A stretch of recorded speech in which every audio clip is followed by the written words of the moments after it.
करारविन्देन पदारविन्दं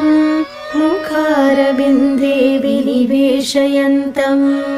वटस्य पत्रस्य पुटेशयानं बालं मुकुन्दं मनसा स्मरामि बालं मुकुन्दं मनसा स्मरामि संहृत्य लोकान् वटपत्रमध्ये शयानमाद्यन्तविहीनरूपं सर्वेश्वरं सर्वहितावतारं बालं मुकुन्दं मनसा स्मरामि इन्दीवरश्यामलकोमलाङ्गम् इन्द्रादिदेवार्चितपादपद्मं सन्तानकल्पद्रुममाश्रितानां बालं मुकुन्दं मनसा स्मरामि लम्बालकं लम्बितहारयष्टिं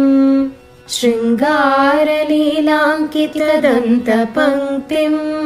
बिम्बाधरं चारुविशालनेत्रं बालं मुकुन्दं मनसा स्मरामि शिखी निधायाध्यपयोदधीनि बहिर्गतायां व्रजनायिकायां भुक्त्वा यथेष्टं कपटेन सुप्तं बालं मुकुन्दं मनसा स्मरामि कलिन्दजान्तस्थितकालियस्य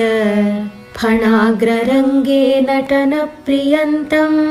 तत्पुच्छहस्तं शरदिन्दुवक्त्रं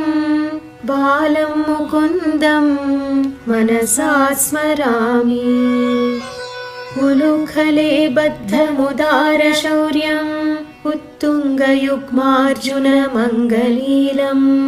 उत्फुल्लपद्मायुधचारुनेत्रं बालं मुकुन्दं मनसा स्मरामि आलोक्य मातुर्मुखमादरेण स्तन्यं पिबन्तं सरसीरुहाक्षं सच्चिन्मयं देवमनन्तरूपं बालं मुकुन्दं मनसा स्मरामि बालं मुकुन्दं मनसा स्मरामि।